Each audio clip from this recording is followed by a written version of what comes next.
Okay, so let me do these again. So for the symmetric property, again, it's just basically switching the order. So if A equals B, then you can use the symmetric property to say B equals A.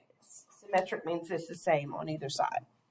And then again, the transitive property. If A equals B and B equals C, then A is equal to C. Do you see how both A and C are both equal to B? That's why we can say that A and C are the same too, because they're equal to the same number. So those are the properties of equality that we can use as proof that what we're doing is correct. Is everybody ready? All right, see this little thing down here at the bottom? It says using the properties of equality. We are going to use these to justify steps in solving an equation. Also, we will use them in our regular geometric proofs once we get to those. The kind of proofs that we are going to write are what we call two-column proofs, okay? There are such things as flow proofs and paragraph proofs. We do not do those. You guys on your phone need to put them down and pay attention, or I will take them away and I will give it back to you later. There. Put it down. Put it away. Out of sight. Don't need to be on it. Okay. On a two-column proof, we are going to have the left side that lists my statements or my steps, okay? But we call them statements on the left side of a two-column proof. This is what it's going to look like. Our left side will be our statements, okay? And then our right side of our two-column proof is going to be our reasons. What reasons do I have that justify each statement? That's what a two-column proof looks like. So far, so good. All right, then it says, what can we use as reasons? Well, we can use our properties.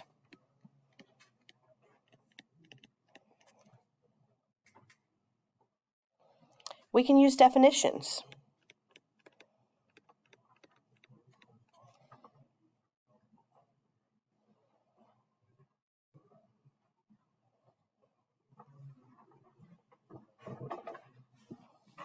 We can use theorems.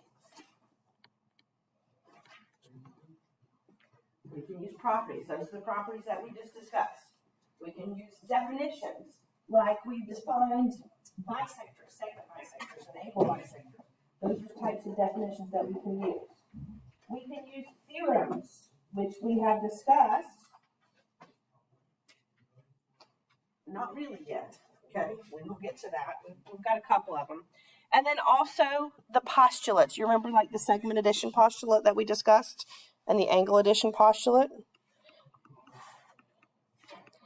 No. No, you don't remember those? Do you remember when we talked about taking the segment and adding it to this one to get a bigger one? Well, we did. Okay, so those are the things that we can use in our our right side of our two-column proof as our reasons, what justifies moving from one step to another. Is everybody okay with that?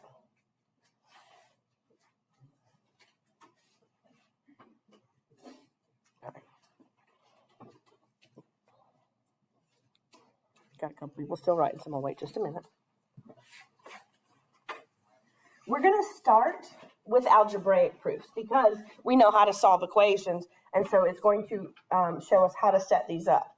In the next few days, next week, we will get into our geometric proofs, which do become a little bit more difficult. Okay, so this, telling you right now, you need to make sure we're focused. All right, and then we have a couple more properties. These are of congruence. First of all, equality means things are equal. They're the same size, right? What does congruence mean? We defined it before. Same size and same shape. Okay. So we can only do congruence on a few things, and that is the reflexive property of congruence. So for any segment AB, we can say that segment AB is congruent to segment AB. Okay, it's going to be congruent to itself. We will actually use this one quite often in our geometric proofs. Okay, a reflexive property is just saying a segment is equal to itself, or I'm sorry, congruent to itself. Same size, same shape. That means it has the same length and they're both segments. Remember, you have to put that segment bar above it to make it be a segment. We can also use the symmetric property for congruence, and the symmetric property would look something like this. If segment AB is congruent to segment CD, the symmetric property says we can just switch those around. What would that look like?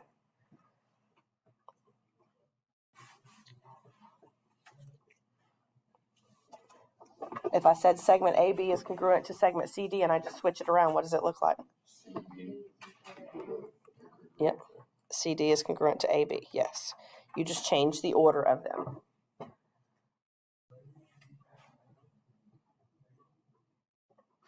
And then we can also use the transitive property of congruence. So I can say if segment AB is congruent to segment CD, and segment CD is congruent to segment EF. Okay, segment, I missed my congruent segment there. If AB is congruent to CD and CD is congruent to EF, then we can say that AB would be congruent to which one? EF, yes. Okay, finish filling that out if you haven't already. So we have all of the properties of equality, but these are the only three that we can use for congruence, and we're going to have to keep that in our brains when we start doing our geometric proofs. Okay, we can't switch from equality to congruence unless it's one of the properties that's allowed. These are the only three properties of congruence that are allowed with proofs.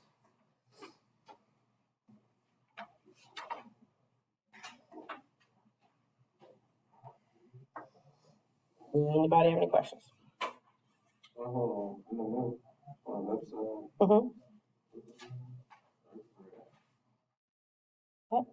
You don't have to write this. I was just showing you what a two-column proof looks like. Is everybody good?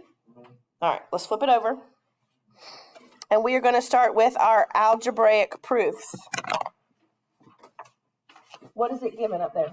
It gives you the equation 4x minus 1 equals 27, right? And what does it want you to prove? X equals 7. Okay. Two things with proof. Whatever they give you is always going to be the first statement that you write in your proof. Okay, now this one is filled in for us. But the first statement that I do for any proof is whatever they give to me. In this case, they give me 4x minus 1 equals 27. We have to justify it with a reason. How do I know that's true? It's because they did what? They gave it to me, right? So it's always going to be given. So your first statement in any proof, whether it's algebraic or geometric, is going to be what they give you, and the reason is going to be because it's given.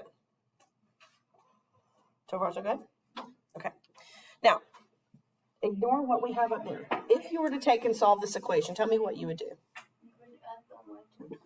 Yeah, we would add 1 to both sides, correct? And our result would be 4x equals 28. Isn't that what they have for my next step? So this is what we have to figure out, is why. How did I go from here to here? What did I do? I added something to both sides of the equation. So what property did I use? The addition property. So guess what I'm going to put as my reason? The addition property. Okay. Those were the properties that we talked about on the first page of the notes. What did I do to get from my first statement to my second statement? I added 1 to both sides. That means I used the addition property. Now, if I were going to continue to do this, what would I do next? Divide by 4. And my third step, or my last statement, what I was trying to prove is x equals 7. How did I go from here to here? What did I do? I divided. I divided. So this is going to be the division property. And I usually abbreviate. I just put prop instead of writing property.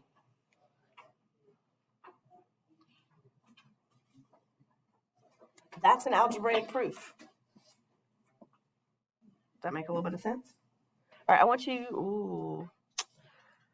That's a hard problem, man. Not really. We'll do this one together, and then I'll let you try the next ones. Okay, it's already set up for you with your first statement and your first reason. Always going to be what's given to you. I have A divided by -6 plus 2 equals 5 because that is given to me. Some people like to actually go to the side and solve the equation so they can see what they were doing. Someone, huh? Okay. All right, so if I were to solve this, I want to get this by itself, so what do I need to get rid of first? The 2, and how do I move that 2? Subtract it, so we're going to subtract that 2 over, which gives me A divided by -6 equals 3. Is that what they have in my next step? Okay, so this was my first statement. This is my second. What did I do to get to that second one? What property did I use? Subtraction. Now, if you are going to abbreviate, and this will come more when we get into our geometric proofs, if you're going to abbreviate subtraction, you have to give me enough letters because you have the word subtraction and you have the word substitution. They both start with SUB. If you just put SUB, I don't know which one you're talking about. Okay, so for subtraction and substitution, I would say write the whole word so that I know which one you're referring to. And then if I have A divided by -6, how do I get A by itself? How do I undo division? We multiply. So we multiply both sides by -6. And we end up with A equals -18, which is that last statement in my proof, isn't it? What property did we use? Multiplication.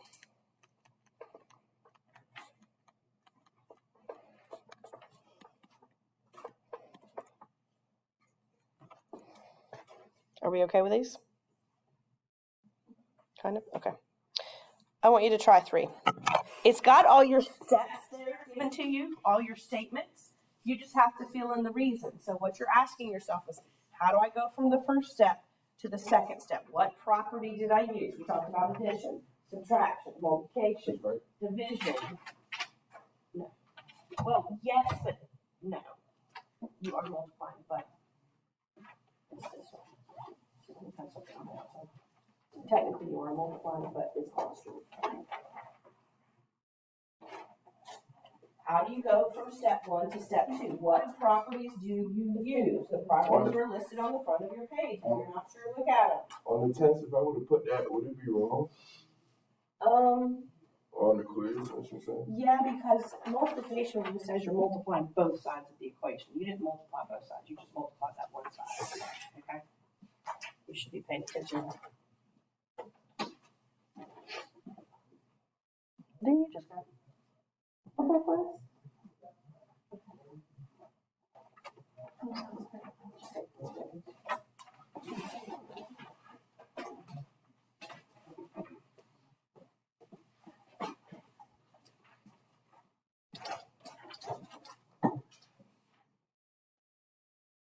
If you're not sure what the property is, just flip it over and look at your properties. How do you go from one statement to the next? Like, for example, how do you get from the first statement to the second statement? What property did you use? Then, how do you get from the second to the third? What property did you use? How do you get from the third to the fourth? What property did you use?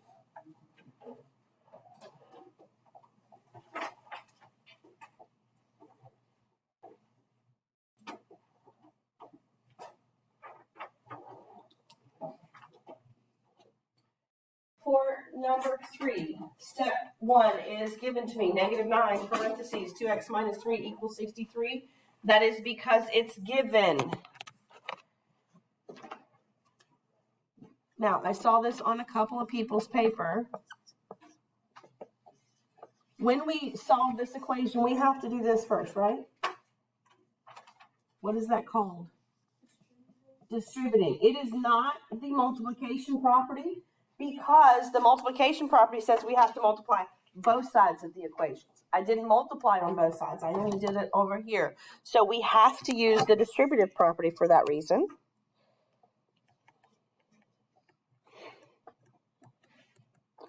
Okay, and then I end up with 18x. Oh, I missed part of the question, sorry. So I end up with -18x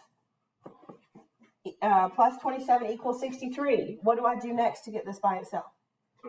We subtract 27. We are subtracting from both sides. That's how I end up with negative 18x equals 36 because we use the subtraction property. And then how do I go from negative 18x equals 36 to x equals negative 2? What do I do to both sides? Divide. So it is the division property. Is everybody okay with that? Okay. Now I want to talk to you about number 4 because one of these, never mind, it's not. Do number 4. Sorry, I thought I was going to have to talk about something else that they call distributed, which I don't call distributed, but whatever. Go ahead and fill in your reasons. What properties are you using? Think about how did you get from step 1 to step 2? What property did you use?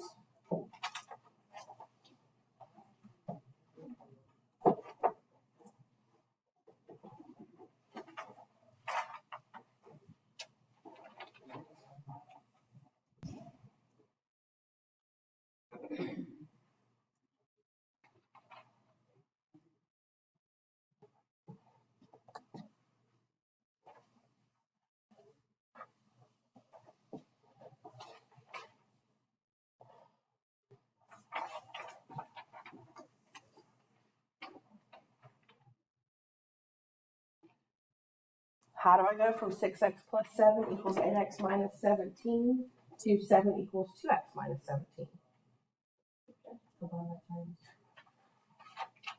Okay, we're on the same side of equal, yes, so subtraction.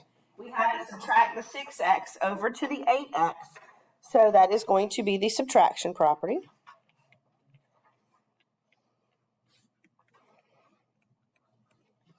And then how do I go from 7 equals 2x minus 17 to 24 equals 2x? Addition. I added 17 to both sides, yep. And then how do I go from 24 equals 2x to 12 equals x? Division. And then how do I go from 12 equals x to x equals 12? What's that called? Symmetric. Yep. When you just change it around, it's called the symmetric property.